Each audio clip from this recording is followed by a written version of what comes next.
Dale Earnhardt Jr. and his family thought this was going to be another routine flight. Unfortunately, the pilots flying the plane made several mistakes, and it was a miracle they all managed to survive. That's why today we're going to talk about what really happened during that flight and the mistakes that were made, because this easily could have resulted in the death of everyone on board the plane. I'm Hoover, and welcome to your pilot debrief. Our story begins on August 15th, 2019, when Dale Earnhardt Jr. and his family boarded a private plane at the Statesville Regional Airport in North Carolina to make a routine flight to the Elizabethton Municipal Airport in Tennessee, where they were going to drop off Dale Jr. before continuing on to San Antonio, Texas with his wife and daughter. The distance between Statesville and Elizabethton is only about 70 nautical miles, so this was going to be a very short flight, but it turned out to be their worst nightmare. The aircraft they were flying was a 2015 Textron Aviation 680A, also known as a Citation Latitude. It has twin turbofan engines mounted on the fuselage with room for 2 pilots and up to 9 passengers. My guess is that Dale and his family had probably flown on this aircraft before, and they didn't think twice about making the trip. According to the investigation, the aircraft weight and balance were within limits for the flight, and there was nothing mechanically wrong with the aircraft that contributed to the crash. The aircraft was equipped with a cockpit voice recorder and a Textron aircraft recording system that captured all of the data from the flight, allowing investigators to determine what really caused them to crash. In order to give you a better understanding of what happened, I took all of that data and I imported it into Flysto to recreate the flight. To be perfectly clear, Flysto did not sponsor this video. I just like using their software because it's free, and I think a lot of pilots could benefit from using a tool like this to debrief their own flights, so I put a link to this flight in the video description below if you want to check it out further. That being said, the company that was responsible for arranging the flight had owned the aircraft for about 4 years, and it was the only aircraft the company operated. The 2 pilots flying the plane had been with the company for a number of years, and they were the only pilots that flew the Citation Latitude, so they had a lot of experience flying together. Richard was 56 years old, and he was the pilot sitting in the left seat, and he was also the one flying the plane when they crashed. Richard had an airline transport pilot certificate with single and multi-engine ratings, with about 5,800 hours of total flight time, including 765 hours in the Citation Latitude. Jeff was 52 years old, and he was in the right seat and acting as the pilot monitoring for the flight. He also had an airline transport pilot certificate with 11,000 total flight hours, including over 1,100 hours in the Citation Latitude. The only thing that was unique about these 2 pilots was the fact that Jeff was the director of operations for the company, and that meant he was Richard's direct supervisor. Now, if it was their first time flying together, this could have been a potential threat for the flight. However, these guys have been flying together for over 2 years, and they would often swap seats for these trips, so I think the nature of their relationship is only going to play a very small role in the crash. According to the NTSB, Richard and Jeff arrived at the airport about 2 hours before their scheduled departure time to get ready for the flight. The Statesville Airport was their home operating base, so this was a location they were very familiar with, and both pilots told the investigators that they had been to Elizabethton several times in the past, so I'm sure they assumed this was just going to be another routine flight. One of the unique things about the Statesville Airport is that it doesn't have a control tower, so that meant the pilots would need to make a phone call on the ground to get an IFR clearance, or they could take off VFR and get that IFR clearance once they got airborne. The reason I bring this up is because even though the weather at both airports was considered VFR, the forecast for Elizabethton was calling for scattered clouds at 4,700 feet and broken at 7,000 feet. Just for reference, the definition of broken is cloud cover between 5/8 and 7/8 of the sky, which is mostly cloudy with noticeable gaps between those clouds. The only problem is you don't know how big those gaps are or if they're going to be where you want them to be. And because they planned to conduct the flight at a cruising altitude of 12,500 feet, they were going to have to dodge some of the clouds if they wanted to stay VFR. I know this might seem trivial, but it's going to play a big role in the reason why they crashed. Now, don't get me wrong, there were definitely some other big mistakes that they made during the flight that we're going to talk about in a minute, but when it comes to the debrief, you're going to find out that the root cause of a lot of aviation mishaps can be traced back to the plan. The other issue they needed to consider for this flight was the fact that at the time of this mishap, the Elizabethton Airport didn't have any instrument approaches available. So the question is, how are you going to find the airport and fly a visual approach when you might not be able to see the runway until the last minute because you're trying to dive through a hole in the clouds to get below the weather? Plus, you also need to worry about the terrain because the airport is located in a valley with 4,000 to 5,000 foot ridgelines to the south and west. To make matters worse, the flight was going to be less than 20 minutes long, so they weren't going to have a lot of time to figure all of this out once they got airborne. That's why the best thing they could have done was plan ahead and talk about all of this while they were still sitting on the ground in Statesville. Unfortunately, we don't know what kind of planning or crew coordination happened from the time they got in the aircraft until they started the descent for the approach because the NTSB didn't provide that portion of the CVR transcript with the investigation. All we know for sure is that they chose to take off VFR, and a few minutes later, they started getting ready for the approach. Just to give you a sense of how quick this flight was, they took off from Statesville, and 8 minutes later, they started their descent for the arrival. According to the cockpit voice recorder, as they began that descent from 12,500 feet, Richard and Jeff started talking about the weather, and they were trying to figure out the best way to remain VFR while also trying to dodge the clouds. Now, I'm not sure what the clouds looked like at that time, but they obviously thought they could make it work. The only problem was that even though they might have been able to find a hole in the clouds to continue that descent, the clouds were making it very difficult to see the airport. As they continued ahead, they spent about 5 minutes talking about the ridgelines and trying to figure out where the airport is. The reason this is going to become a problem is because the entire time that they were talking about the weather and the ridgelines, they were starting to lose situational awareness, and Richard must have finally realized it because he said, well, it wouldn't hurt to slow down. This was probably one of the best decisions they could have made at that point because the easiest way to increase your situational awareness is to just slow down and give yourself more time.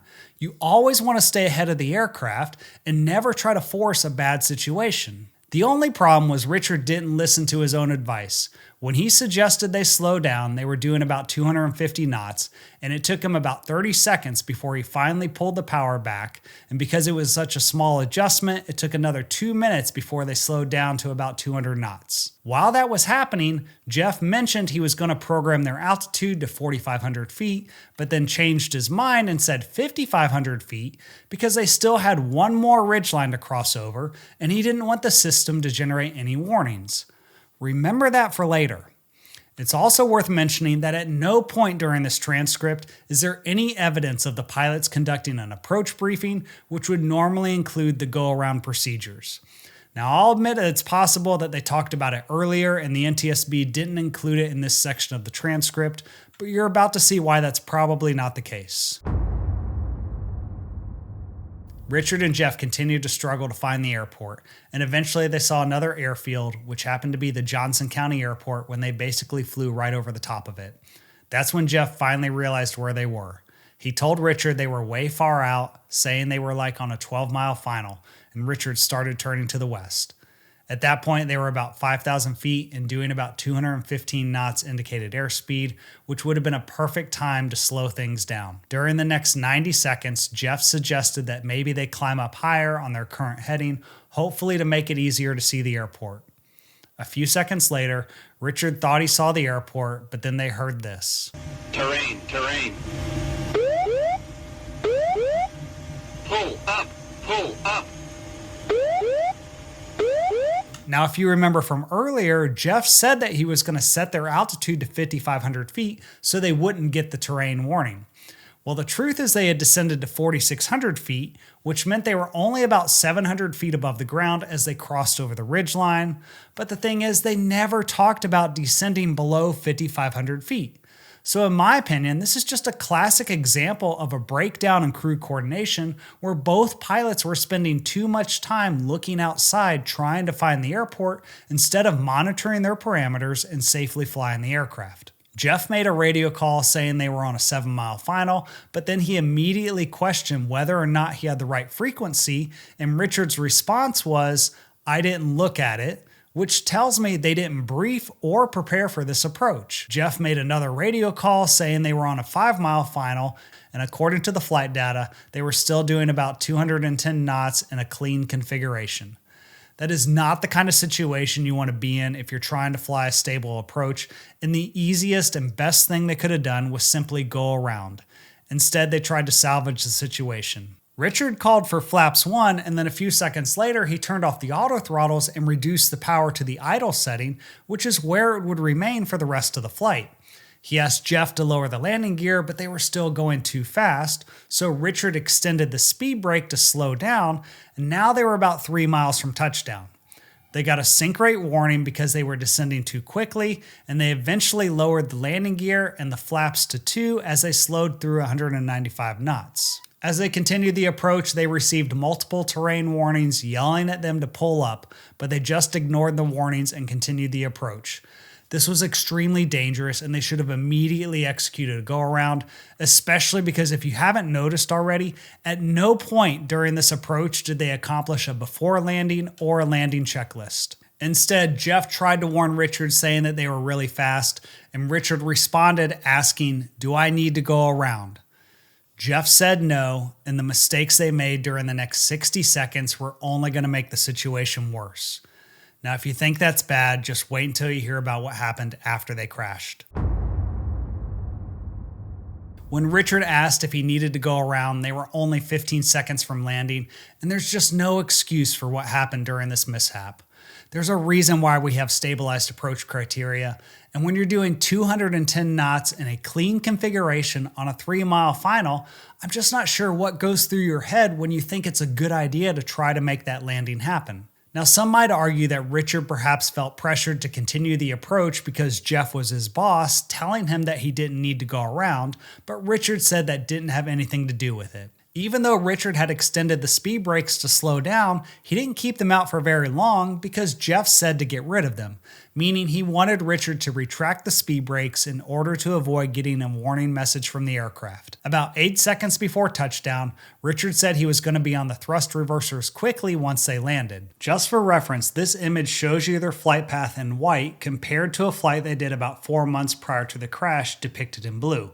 You can see that as they were getting established on short final, they were initially about 40 to 50 knots fast compared to the other flight and trying desperately to slow down. The aircraft calculated reference landing speed was 108 knots, but according to the data, when they crossed the runway threshold, they were doing 126 knots with a rate of descent just over 1,500 feet per minute. The aircraft slammed into the runway, bouncing back up into the air, and that's when things really took a turn for the worse. That's because the moment they first touched down, Richard commanded the thrust reversers to activate, but the problem was they weren't on the ground long enough for the system logic to trigger that to happen.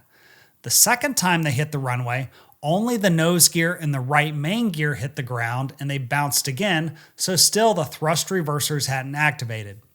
The third time they hit the runway, it was about 1.7 times the force of gravity, and they were about 1,000 feet down the runway with about 3,000 feet of paved surface remaining in front of them. This time, because all 3 gear were on the ground, the thrust reversers unlocked, but here's where it gets a little crazy because they bounced again. Now, because the aircraft system is designed to prevent the deployment of the thrust reversers once you're airborne, it cut off the hydraulic power to the thrust reversers. But because they had already been partially opened, they were pulled open further by the airstream because of how fast they were still going. Now that they were airborne again, Richard selected maximum power and tried to go around, but the aircraft engine control system wouldn't allow that to happen because the thrust reversers were deployed. Basically, you're not supposed to be able to take off with the thrust reversers deployed, and over the next 9 seconds, Richard tried ripping the throttles to idle and then increasing the power again, but it wasn't working. They managed to get about 24 feet in the air before the stick shaker activated, warning them of a stall, and they slammed back into the ground at 3.2 times the force of gravity, and the right main gear collapsed. They slid across a 400-foot section of grass and through a small creek before crashing through a chain link fence and coming to a stop. Now the real question was, how were they going to get out of the aircraft? Once they came to a stop, the pilot shut down the engines, but now the aircraft was on fire and they needed to get out, and this is how close they came to dying. The aircraft had 2 exits. You had the main cabin door exit, but there was also an emergency exit located near the lavatory on the rear right side of the aircraft. Initially, the pilots weren't able to open the main cabin door exit, and in the meantime, Dale was trying to open the emergency exit in the rear of the aircraft, but that wasn't working either, and they were trapped. The reason they were trapped was because a metal pole from the chain link fence was impaled into the emergency exit hatch at the rear of the plane, making it impossible to open that exit. Additionally, because of the way the aircraft had rolled partially onto its side, the main cabin door exit was blocked by the ground, preventing it from opening fully. Now there was heavy smoke inside the cabin and visible flames in the rear of the aircraft. Thankfully, Jeff managed to kick the main cabin door open just wide enough to squeeze through, and somehow they all managed to get out before the fire consumed the aircraft. The NTSB blamed the pilots for what happened, and I agree 100%. They made a decision to continue an unstabilized approach despite recognizing some of the warning signs telling them to go around. Additionally, once they got on the ground, it might not have been as bad if they had just committed to staying on the ground instead of trying to go around after the thrust reversers had already been deployed. Overall, there were a lot of lessons from this short flight, but I think that complacency was probably a big reason why they found themselves in this situation to begin with, and it's a miracle that everyone was able to walk away from this. Unfortunately, that's not always the case. And if you want to learn about another mishap, then be sure to check out one of these videos on the screen, and I'll see you on the next debrief.